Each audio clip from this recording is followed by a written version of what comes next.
And welcome back to the number one podcast in the sport where I don't know if Turkey's creating or destroying value in boxing, but what he is doing is delivering entertainment. Whatever you want to feel about Saturday night, that 5v5 was worth staying up till, for people in the UK, it wasn't nearly 3 a.m. I'm sure people literally went from the show straight to the hotel to get their bags and then off to the airport. Some people might have just gone straight to the airport. That has to be the longest Frank Warren show ever. Like Frank's excelled himself. But I think that was a success. I think if we were going to level one criticism, it didn't have a Wembley, kind of that stadium crowd. It didn't have that, or it didn't have an O2 feel to it where for the seismic moments that we saw in that fight, there wasn't the sort of reaction we're used to. But that might just be an education process for us as fans. Like, we just have to accept that aspect of change. Like we did in the World Cup, where it wasn't all beard up fans like we're used to. It was a bit more sedate, sensible, but people still enjoyed it. I really enjoyed that 5v5. I thought it got us closer to the fights we want to see. And what it showed is, when you give fans the fights they want, the fans will engage in the right way. Like, no one's throwing rocks at Eddie. No one's throwing rocks at Frank. It's just, guys, thank you. You did your job. As fans, we're grateful. And it looks like we're going to get more of them. But let me front load these themes now so I can talk about the fights and then just focus in on what happened in the ring. But if we look at just that broader theme, where is this Saudi thing going? Because there can't be 2 years or 3 years of this left, right? So what happens after that? And are the promoters planning for that? Because today is the day to start planning for that. Because let's say you do another 5v5. You're going to get Matchroom's A team against Frank's B team, right? And Frank will wheel out guys where he's like, I'm not so sure on these guys. Like, I was making some predictions, and I said, the next 5v5 will have Chris Eubank Jr. versus Hamzah Sheeraz. I can guarantee it. I can guarantee it will have Eubank Jr. versus Hamzah Sheeraz. It will have Johnny Fisher versus the winner of Adelaide and Dakers. That's what we're going to have. You might even get a ringer come on board. You might get a guy like Fabio Wardley come back under match. I mean, all of these things are possible. And I think that's good for boxing. But by that point, we would have exhausted the family silver. Then what? So we can't lose sight of the fact that boxing still has to do bread and butter promotion. So the work that guys like Steve Goodwin, Steve Wood, who else is promoting? Izzy Asif, let's shout out Big Izzy. Doesn't follow me on Instagram, even though we actually know each other. So shouts out to Big Izzy. All those guys are important now for building the next wave of guys. So when the Saudi money does dry up, which it inevitably will because priorities will shift, we want to know that the small horse scene has built us some guys that we can get excited about again. But that's just something I wanted to touch on early on until we just get into the fights. There's 5 fights to cover. I don't want to take too much of your time up. The day's lovely. You can go out and enjoy yourselves. But we're going to start with the first fight, which surprised me massively. Did it surprise me? Sometimes you got to look at your own blinkers and go, where are you blinded? I'm blinded because I've known Craig for over 10 years. I've known Craig since the Palmer's days. And I've always liked Craig. I think Craig is A, just genetically built to box. B, intellectually perfectly set up to box because he's smart without overanalyzing things. But Craig made a very clear commitment early in his career that he was going to be a low economy fighter.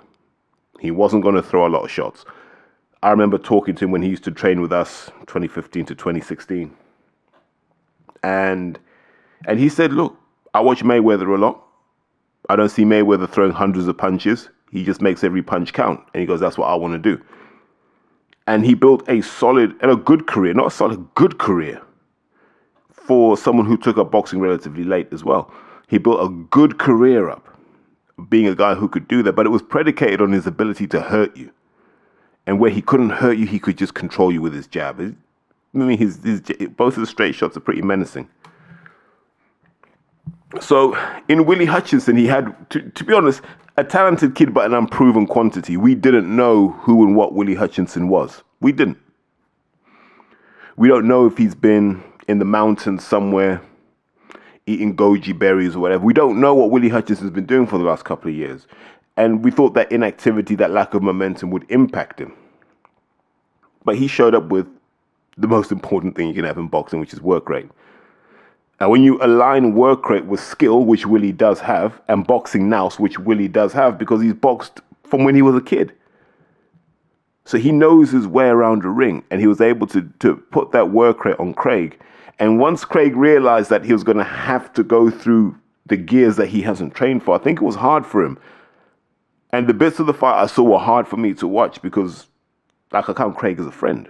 You know, you don't call many people in boxing your friends, but Craig is a guy that, he's a friend. I can see Craig anywhere. I can see him on Clapham High Street. I can see him in, Blue Jays, wherever it is. I can see Craig. We could talk for hours. Now, he's a smart man, and he will know that he could beat Willie Hutchinson anytime he wants to, if he wants to up the work rate. Why didn't he want to do it? Let's not forget, he's the other side of 30 now. Can you do that, the other side of 30? I don't know. But Shane will have a job on his hands to bring Craig on a journey that helps him navigate this later stage of his career, because where is Craig now? Is Craig a guy that's just going to fight at British level, or is there an aspiration for one more run at a world title for Craig? That's going to be the real question. Once the belts fragment, which they should do in the next 12 months, is Craig Richards the guy that can go for those belts? As things stand, do we think Craig Richards is one of the top 8 or 9 light heavyweights in the world? I'll leave that to you guys as fans to answer. But if Craig's ambition isn't to chase a world title, now what is it? There's a Dan Aziz domestic dust-up. I think, yeah, there's a Dan Aziz domestic dust-up. Does he become Ben Whittaker's kind of coming out party? I don't know. I don't know what Craig does from this point. Willie Hutchinson is now on that track that Craig should have been on. So now you're looking at Willie Hutchinson to start fighting his domestic rivals.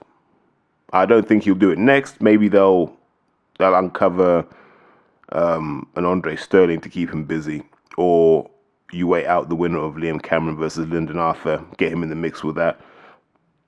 But Willie's shown that he's serious. Credit where credit's due. Like I said, there was a whole storm of racism, storm and all that stuff. Hopefully that's been put to bed now. But look, all you can do is wish Willie Hutchinson the best. I thought he boxed smart. Showed that he has pedigree. Not that Craig doesn't, but he showed he had pedigree and he had work rate. And so to win, didn't one have it 119, 110, which I thought was a bit harsh. But Craig should never be in that position. Craig Richards should never be in a position where a judge could even think 119, 110, or 119, 109, whatever it was. And that was heartbreaking for me. As someone who's known Craig a long time, that was heartbreaking. And, he's now got to look at himself and go, what does this final phase of my career look like? Do I need to find another level? Do I need to bring a new approach to the game? And it's not even like a revolution, just a few tweaks here and there, 20% more work rate. Throw all the same punches, do all the same moves, just do 20% more of them. I think that's a game changer for Craig at this point in his career, because I don't think anyone could live with him. And he's got the stamina to do that. So I don't know. That's what I will say. I don't know. So if we switch to the second fight, which was Nick Ball versus Ray Ford, it went kind of the way I thought it would. I just thought Ray Ford wouldn't have the tools to nullify Nick Ball's work rate. And so it proved. I thought Nick boxed as Nick should. The good thing is he held it together for the whole fight. And, we've seen him drop off on occasion, and this time he hung in there. That's what he hung in there. Because he expended a lot of energy in the first half of the fight, and he knew for the second half it was just about not capitulating. Now, I'd never really had to look at Raymond Ford up close. I'd never really had to think about him. And I looked at him, and he's got the same dilemma Craig's got. Everything they do is correct. There's just never enough of it. So when you've got that kind of low economy style, which they have, it's important that every punch counts. So you've got to be taking something out of your opponent with every shot. You don't have the luxury of going, I'll just wear him out with volume. So I was surprised that Ford wasn't really using the left to the body as much as he should have done. As a southpaw, that's the perfect punch. Could have left uppercut him to the body, left hooked him to the body, could have left uppercut him to the chin.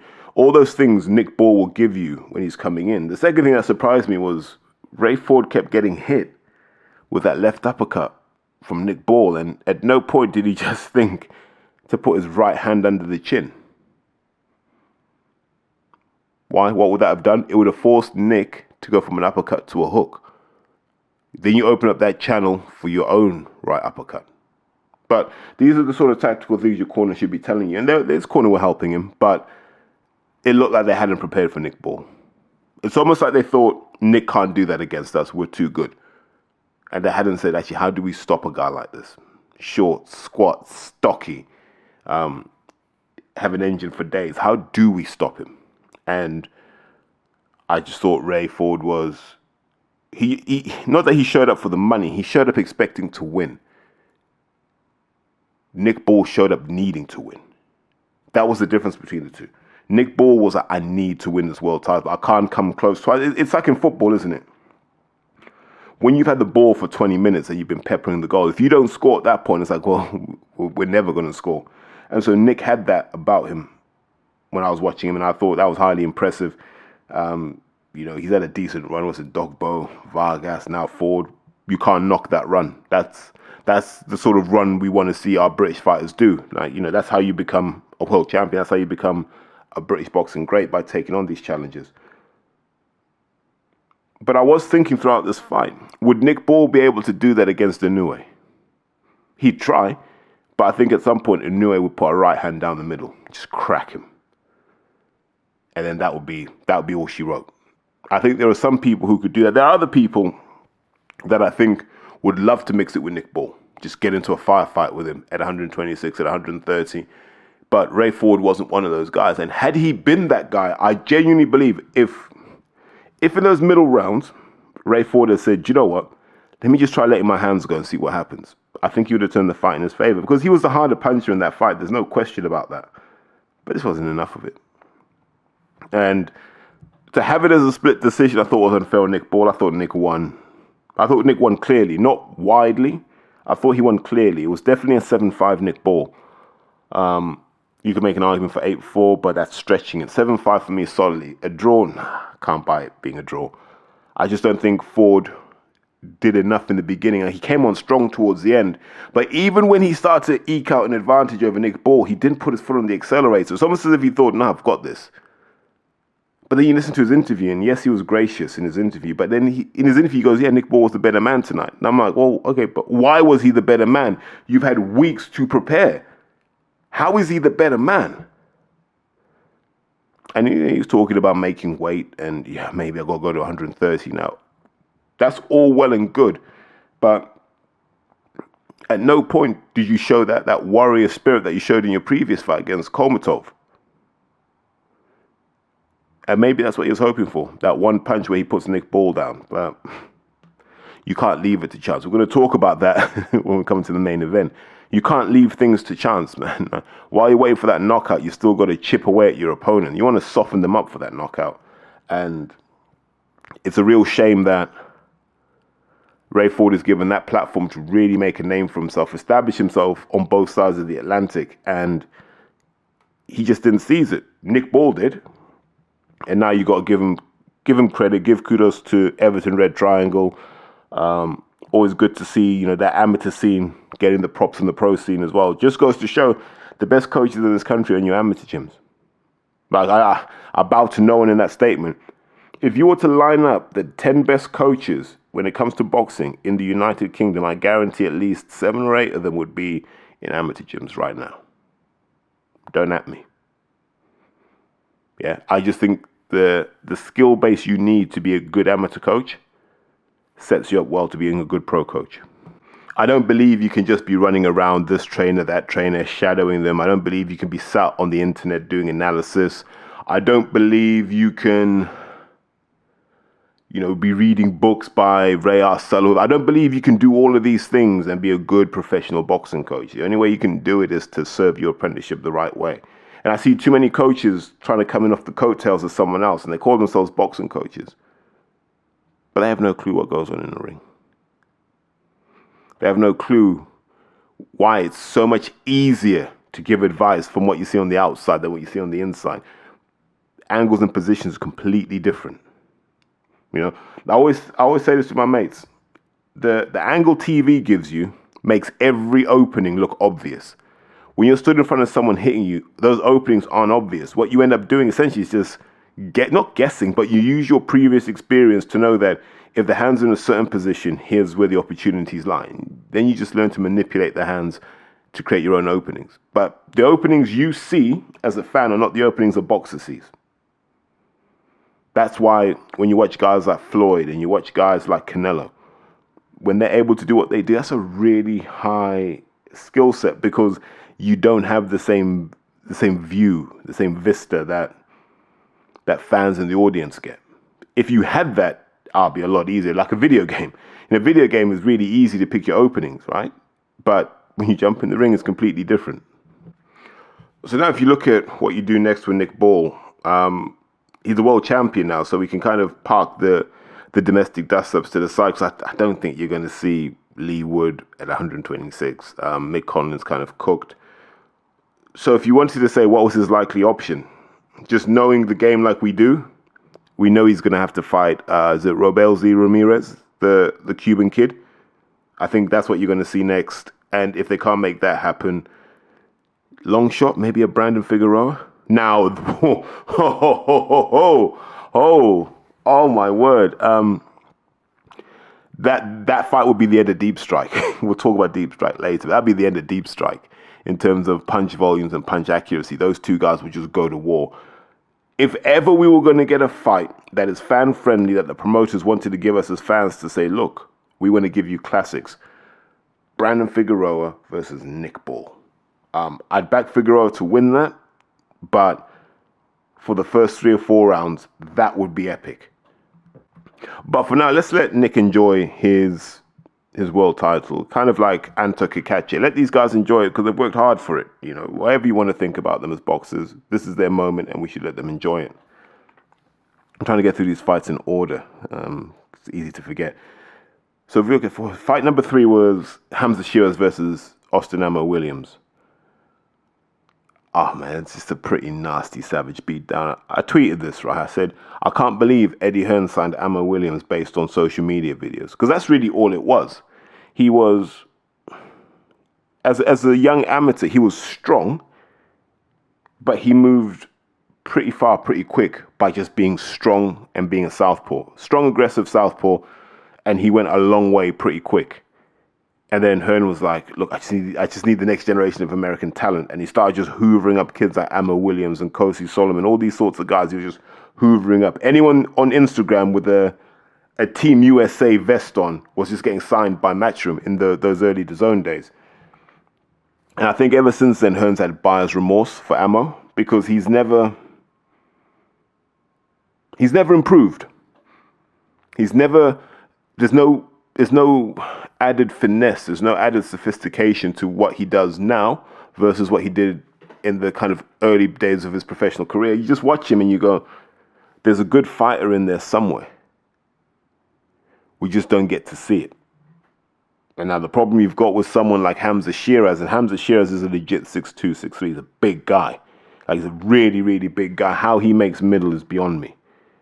And the annoying thing about Hamzah Sheeraz is look at the length of his forearms. So when he shells up, he can go fist to elbow and cover everything. Yep, from fist to elbow, he covers everything. And that allows him to stay on the inside and know he's relatively well protected. It's hard to get around his elbows. It's hard to get to the ribs. His guard is tight, so you can't really get the uppercut. And then once you take those risks, he's just breaking you down with solid fundamental boxing. Bang, bang, move, bang, bang, move. And then he starts cranking up the power. It was like a slow surgical beatdown he gave Ammo. And like when he got that first knockdown, it knocked the fight out of Ammo Williams. It really did. And whatever Ammo did after that was just pride. And then eventually, those heavy shots start to take their toll. And Ammo was looking for a way out at that point. You know, you can protest about the referee stopping the fight all you want, but when you got rocked like that, you knew it was a wrap. And you're like, I hope the referee steps in at this point. Because it was only going to get worse for him. And I've said things, right? So I've always said I believe Denzel would beat Hamzah Sheeraz because I believe if Denzel connects, it's all wrong for Hamzah Sheeraz, right? And we've seen that Hamzah can be put down. But when you let Hamzah Sheeraz get in a groove, jeez. Oh my word. It's going to be rough for you. Like the way to get at someone like a Hamzah Sheeraz is you've got to be lateral. You got to attack, move out, move to the side, go in again.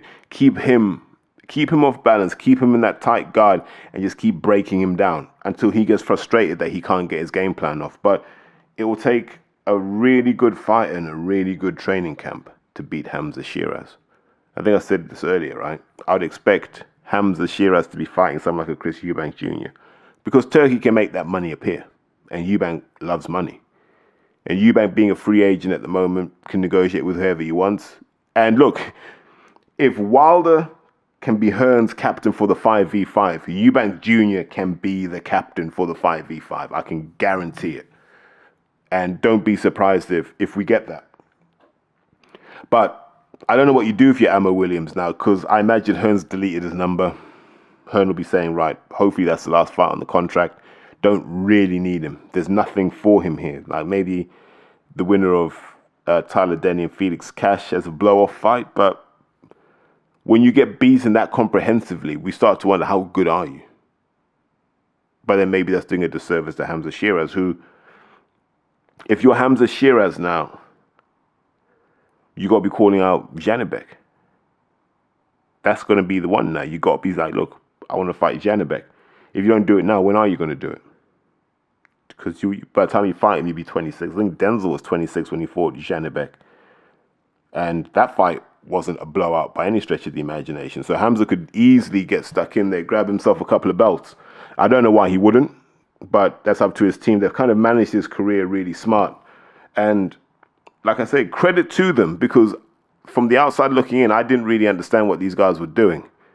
And I have no idea how much has been invested into Hamzah Sheeraz. It's probably a healthy 7-figure sum that's gone into Hamzah Sheeraz. But it's it's yielding results. Right? It's yielding results. And like I remember him being with the Touch Gloves guys over in East London. And, you know, they were always talking about how good Hamzah Sheeraz was. And I was like, I'll believe it when I see it. That was me. I was like, I'll believe it when I see it. Yeah, all right, mate. Yeah, everyone's good. Everyone's good in East London. And then you see what the kid's done, and he stayed dedicated and true to it. So kudos to him. That's what I can say is well done, mate. Go and get your world title now. There's nothing left to prove at any level. You deserve to fight for a world title now. For Britain's boxing, for British boxing's sake, I really hope he gets it. Sorry, for all you Dimitri Bivol fans, forgive me. I'm going to be really brief on this because it's a fight that Bivol clearly didn't want and clearly just wanted to get over and done with as fast as possible. What was the guy's name? Mohammed Zaid, the Libyan kid that Bivol fought, had a good jab. Well, it looked good. Let's say it looked good, but that's been a theme throughout Bivol's career. People have been able to get at Bivol with a jab. Now, the problem that Zaid had with his jab was he wasn't going forward with it. I think if you go after Bivol with the jab and start backing him up, he finds it harder to box. If you jab and step back, it's perfect for him. He'll just come forward at you and then, just start smashing you to pieces. And that was the story of the fight. Like, you got the impression Bivol was never really in trouble. Yes, he was a bit uncomfortable, but it's pro boxing. It's going to be uncomfortable. But as soon as Bivol saw the openings and he saw Zaid start to tire, you just saw him go through the gears. And by the 5th round, he was like, right, let's take this guy out. And take him out he did. That wasn't the fight we wanted. The only fight we wanted to see Bivol in now was Beterbiev. You wonder what Beterbiev can do. He's got to be, 39, 40 now? If you're getting knee injuries, that lets you know that your biomechanics are starting to fail you now. So has he got one last fight in him? I hope so. Because if all of these jabs, Spider, Linden, all these guys can land jabs on Bivol, you better be absolutely clear Beterbiev is landing jabs on Bivol. And those jabs are nose breakers. And if he lands the jabs, everything else will follow off that.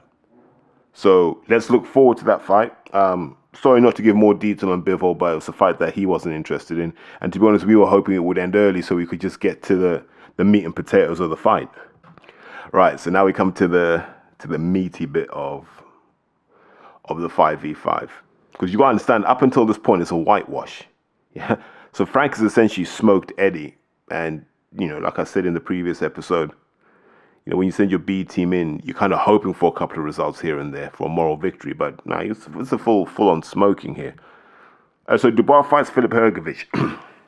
And remember, Hrgovic is kind of sat in that I'm the main guy in the IBF for a long time. He's sat waiting for a world title and kind of faffed around. And this is what happens when you faff around. Dubois hasn't. If you look at Dubois' run as a man who's, 25, 26? I think he's 26 this year. Look at his run. He fought like pre-Zhang Joyce. He fought Lorena, and people give him stick about Lorena. Lorena is he's no mug.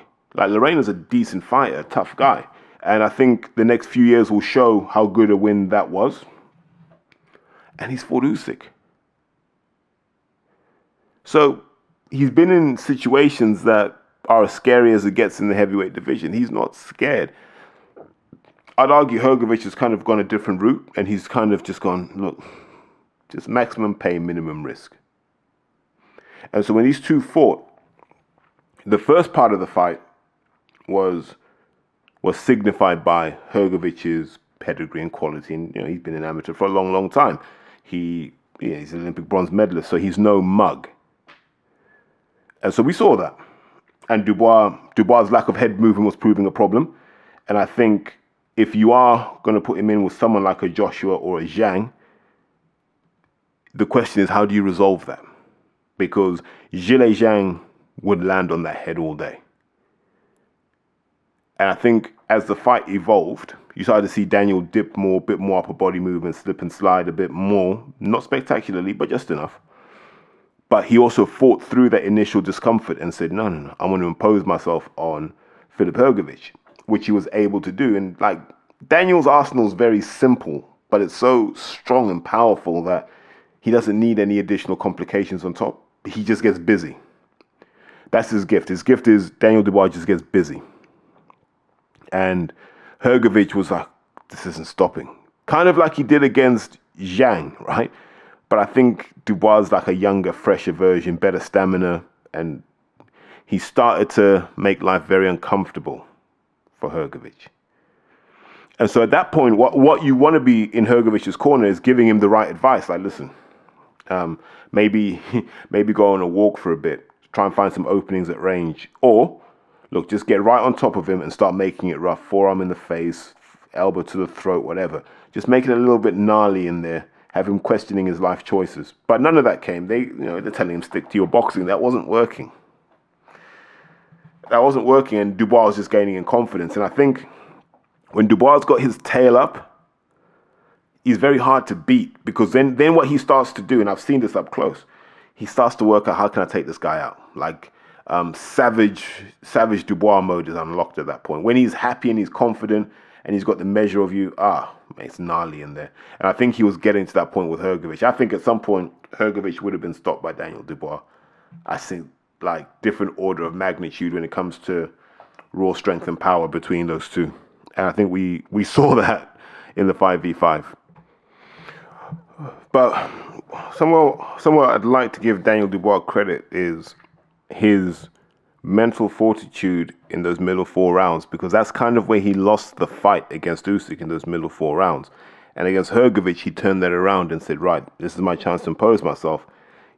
By the 8th round, he's given Hrgovic a couple of cuts. Doctor says, no, this is too dangerous. And he's right, because it's not like Daniel's going to punch any less hard after a while. And sometimes it's better to live to fight another day.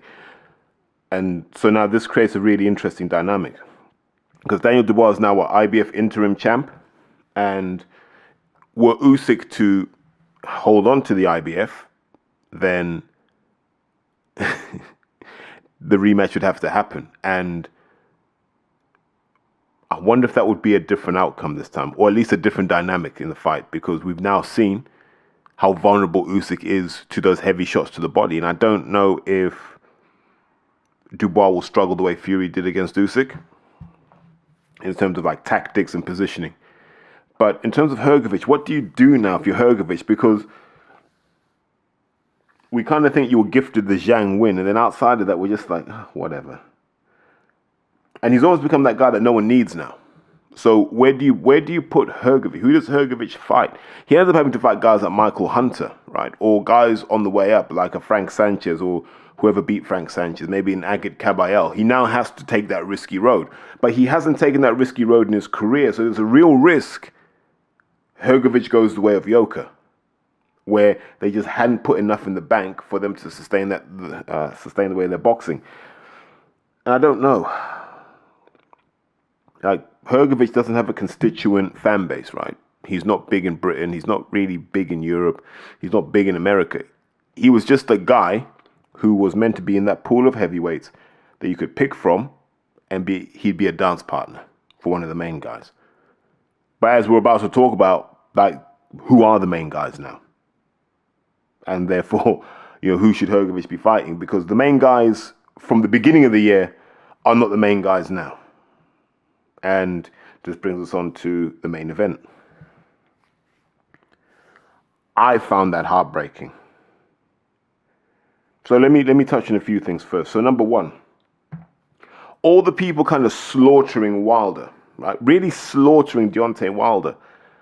This is kind of when you realize 70% of men on this planet, what do you call it?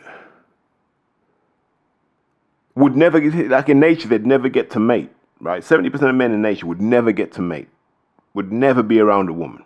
Just there'd be no chance because of how they are as people. I don't know if I can use the word. Now we'll call them slags, right? They behave like slags. That good old Mark Tibbs word there, you slag, right? They behave like slags. I can't use the other word because I might not get monetized. And what do I mean by that?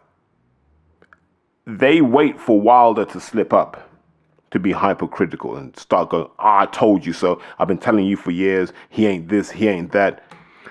But what are you if that's your mindset? What are you in your heart of hearts when you're sat either listening to this or just sat reflecting? What are you? Because boxing's about wanting someone to win and someone to lose. I'm okay with that. That's fine. Wilder loses to Zhang, cool. But to then make out as if this man never entertained, to make out like he didn't give us 2 fights with Fury that will live long in the memory, that we will tell our children about, that will be seen as classic fights of their era. To pretend that this man didn't give us the most spectacular knockouts we've ever seen in boxing history is crazy. I don't get it. I really, really don't get it. I get having your guy, but for most of these people hating Wilder, Zhang wasn't even their guy. But look, those guys will live with their conscience. It's up to them. The sad truth is we saw the end of Deontay Wilder.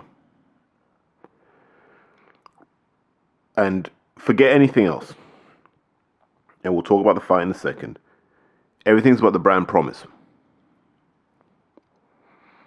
Yeah. The brand promise is, this is what our organization is about. This is what we do. This is why we do it. BMW, the ultimate driving machine. Right? Google used to be do no evil. Nike, just do it. It's why you rarely see Nike adverts with the shoe. It's mostly with athletes doing stuff. Just do it. The same with Red Bull. It's rare that you see people, fixated on how Red Bull's made, how it's bottled, whatever. No one cares. Yeah, sponsor F1 cars, extreme sports, guys jumping out of space with a parachute. There's all this stuff that you do, and it's a brand promise. Deontay Wilder's brand promise was knockouts. We were prepared to see him look like Bambi on ice. We were prepared to see him look reckless and look clueless and look all these things. We were happy to do that for Deontay Wilder. This was okay, as long as he put someone on their back. Once he did that, everything was okay, because we understood everything else was just the dance. It was just the preamble until the climax, right? Everything else was just the flirting till the act. We've had 2 fights in a row where Deontay Wilder hasn't delivered on the brand promise.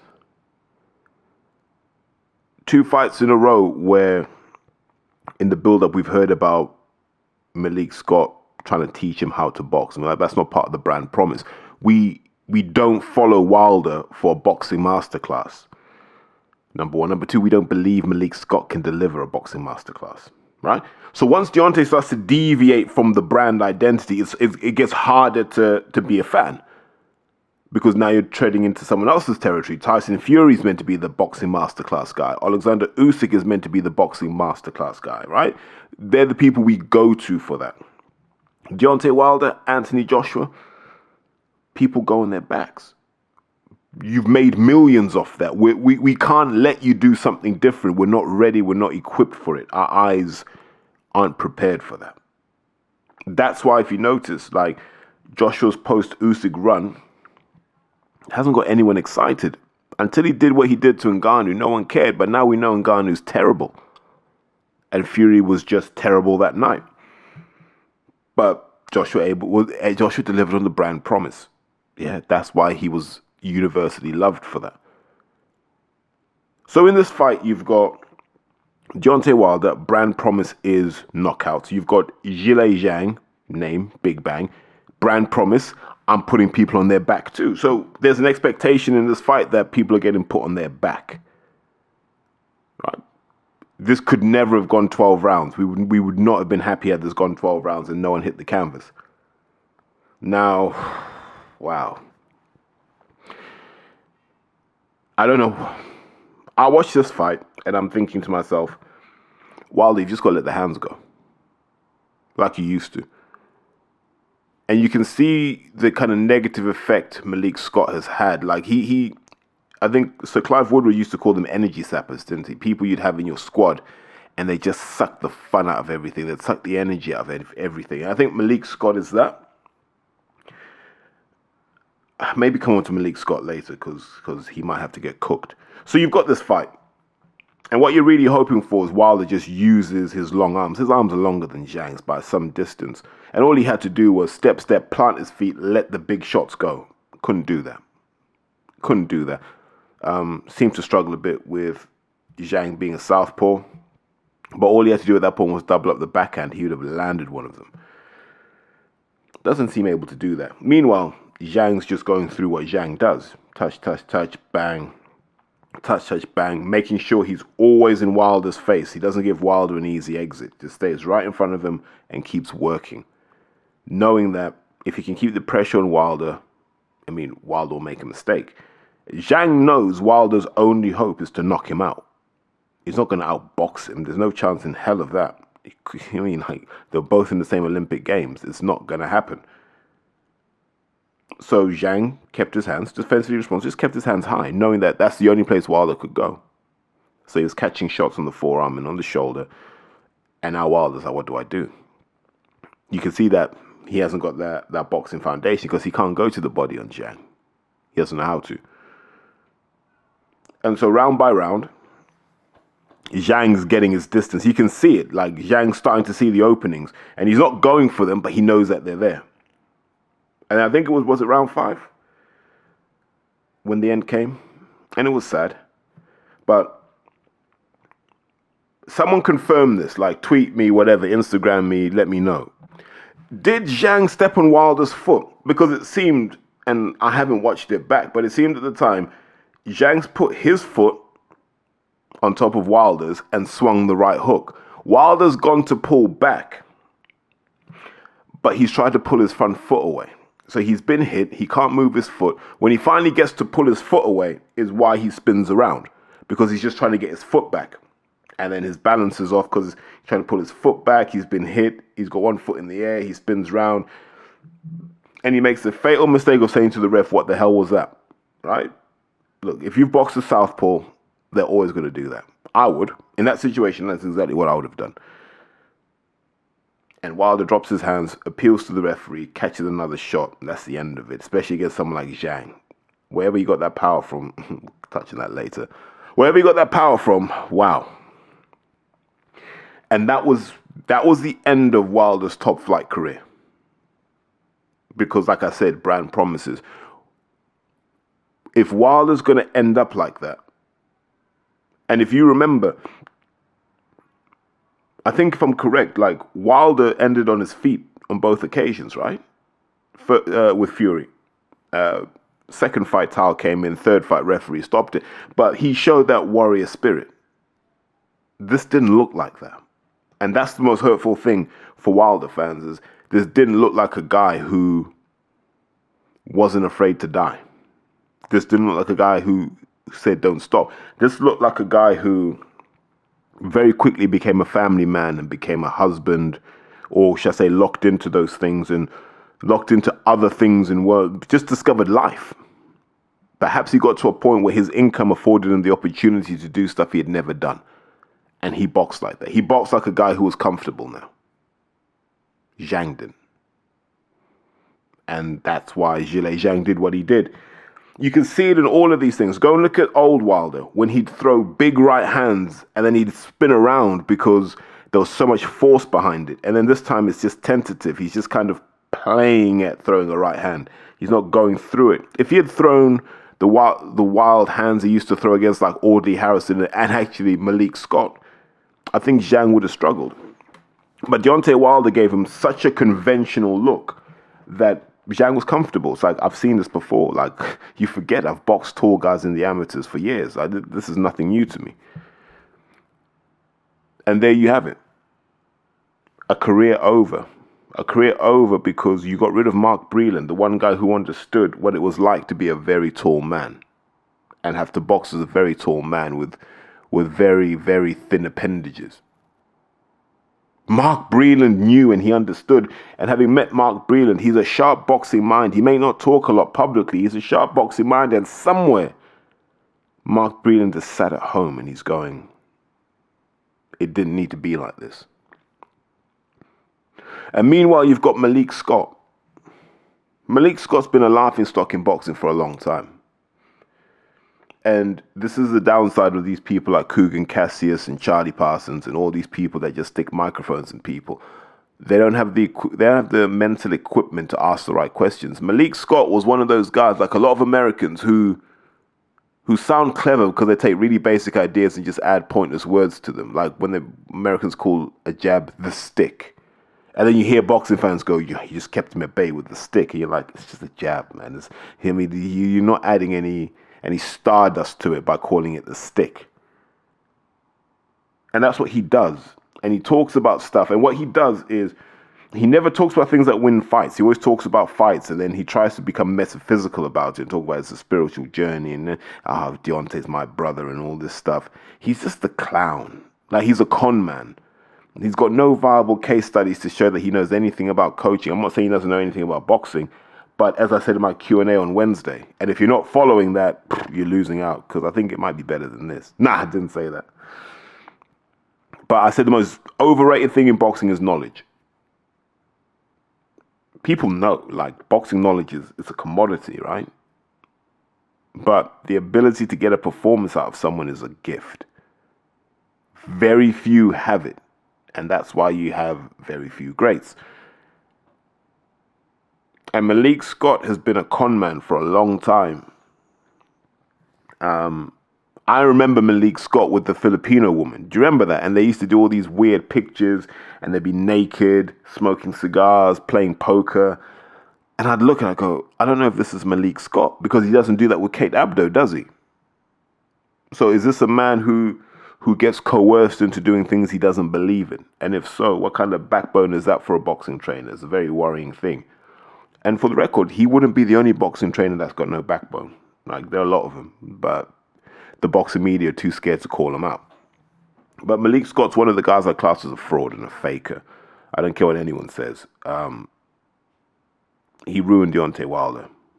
Wilder should have been a guy that was unpredictable, completely illogical. All of that stuff was what worked in his favor because it was just about the knockout. It was never about the performance. No one cared. No one wanted him to go to the 12. I just didn't. Even against Stiverne the first time, no one wanted him to go to the 12. It was like, take this guy out. And so, what is Deontay Wilder if he's not knocking people out? You know, what's a Ferrari with a 6-cylinder engine? It's just not the same thing. You know, what's Buckingham Palace with IKEA furniture? It's just not the same thing. It may look impressive. It's just not the same thing. Right? It's just not the same thing. And so it's hard to look at Deontay Wilder.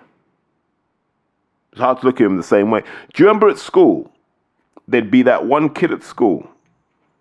And for years, he'd been able to maintain a reputation as a tough guy. And he'd been able to intimidate for a long time. And then one day, one of the younger kids grows a little quicker. Maybe gets strong and has been waiting for the moment to test him. And so this guy who had been dominant for so long loses a fight. Maybe he cries a bit. Maybe his nose bleeds. And you can never look at him the same way again. You'll say hello to him, but his hello doesn't have the same authority. You don't feel the same need to respond. You just go, yeah, you're right, mate. And he knows it. You know it. Everyone feels it. He ain't the same guy. And that's Deontay Wilder right now. He's not the same guy. Part of it's going to hell and back with Tyson Fury 3 times.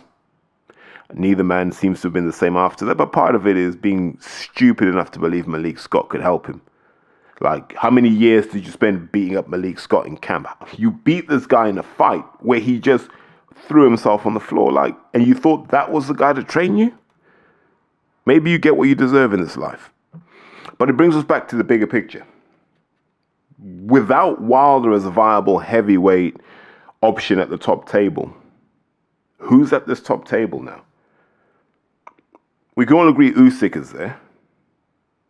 We're not sure about Fury. Fury's clinging on by his fingernails to this top table. And then you look at Joshua and you go, I don't think Joshua is. Joshua hasn't fought anyone who's world level since Usyk. Yeah. So by the time Joshua fights again, it's going to be 2 years since he fought someone at that top level for us to say he's back at the top table. Yeah, Ngannou stuff was cool, but like I said, Ngannou's area level at best as a heavyweight. It's not Wilder. Just look at where he's at now. I'm not going to say he's washed up. He can't deliver on what Wilder should deliver on. So he has big problems. If he doesn't retire, then I don't know what he does. You got Joe Parker. And if you think about Joe Parker, what's Joe, 31? So he is kind of the next wave. He's in that Huey Fury wave, age-wise. So he can kind of say, I'm here now because I've handled, he handled Zhang and he handled Wilder. Were they close fights? No, he handled his business. Yeah, he got dropped a couple of times, but outside of that, he was competitive as hell. So now do we put Parker at this top table? So now we've got Usyk for sure. We've got Parker for sure, based on who they've beaten. Can Joyce get back up there? I don't know. And you see the problem now? Now we're struggling. Now who's next? Dubois? Maybe. He beat Hrgovic, so maybe he's got a seat at that table. But you see how we're struggling so quickly now. Now pause. How much money has been left on the table? Joshua's about to go his whole career having never fought two of his natural rivals. And even if he did now, it means nothing. So Joshua's legacy is going to be a man who got beat by Andy Ruiz and got beat by Usyk twice, both small men. That will be his legacy. Nothing else will matter. And he hasn't got the opposition now to overcome that. And say he fought Parker and lost. That's a further stain against his record. And whether this was Joshua's doing or Hearn's doing, I have no idea. But it's a reminder. Take the fights when they come. Because they could have made that Riyadh season money in 2017, 2018, whenever, right? They could have all made that Riyadh season money when boxing was popping. And they allow boxing to decline to the point where, these promoters are begging Turkey for his money. And, they're willing to twerk for it, dance around the pole, whatever it is to get it over the line, they'll do.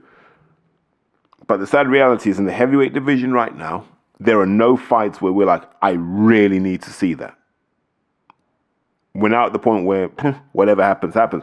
And so you wonder, was the goal of the Saudi money to create value in boxing or to strip value out of boxing? I don't know. Time will tell. But it touches on a very important theme now. What's next? Who's next? From Queensbury, who's next? Let's say Moses Atauma's next, but he's at least 3 years off being ready. Okay? Alois Jr., just call him Jr. He could come through, but he's a couple of years off, and he'll tell you that himself. So there's no one really that's popping through. Like, you got Denzel, and Denzel will always be at that kind of European world level. He's got the capability to fight for a world title. So I can see him doing that. But we're struggling. Yeah, we're struggling. The next 5v5, don't know if I said it earlier, probably did. Sheeraz versus Eubank Jr. Okay. I see that. Johnny Fisher versus the winner of Solly Dagas and David Adelaide. Okay, that tells us something. Cool. Then what are we looking at? There's no one for Yard to dance with in a 5v5. Is there anyone for Bentley to dance with on a 5v5? I don't know. Mark Chamberlain against a Cordina, maybe? Mm-hmm. But we're not building stars. So there aren't any 25, 26-year-olds that we're really raving about, apart from maybe Ben Whittaker, where we're like, he is the real deal. And so now you look at managers, you look at promoters. If they're not pressuring trainers to create better boxers now, we're all screwed. I love what Izzy's doing with GBM. I love what Alfie Warren's doing with Warren Boxing Management. I love what Steve Goodwin is doing and has done for a long time. I love what Steve Wood does in the Northwest. Everyone is trying to do something, but it's on these guys now to say, you trainers are giving us fighters at this level. What's needed for them to go up another 20, 30%? Because that's got to be the demand now. Because we're fast running out of people we can believe in. And maybe we're just the more cynical people now. I don't know. But I really worry about where boxing goes after these big hitters go away. Because you got to remember, Beterbiev, nearly 40 or is 40? Canelo, forget his age. He's closer to the end. What does Bivol do after this anyway? Not much. So you're struggling to look at options that are viable. There's no Golovkin anymore. The Charlo brothers seem to be done. Crawford is definitely on the way out. Spencer's on the way out. Joe Ennis has no real dance partners in his weight class. Conor Benn's probably going to sit it out for a year no matter what he tweets and who he tweets. Then what? Nothing. We've got Sonny Edwards, 100%. Like, because I knew someone would say, what about Sonny Edwards? Yeah, Sonny Edwards is in that mix. But he's got to come back from the BAM situation. So we'll see what Sonny Edwards can do. But we're running out of guys that can sit at that top table and be the cash cows for the sport.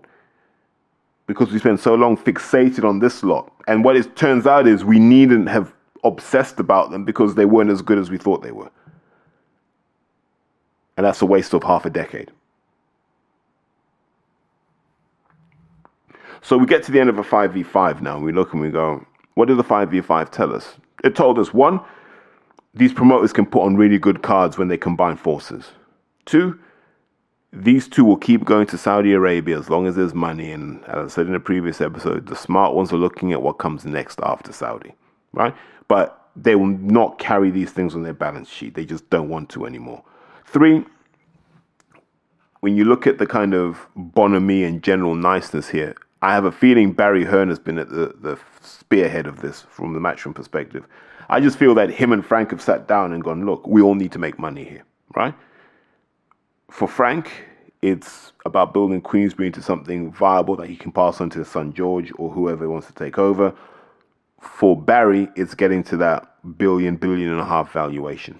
So he needs access to events like this to drive up the valuation of his business, because I'm sure the Hearns want to get out and realize some of that wealth that they've created. And fair's fair, they have created it by entertaining on occasion.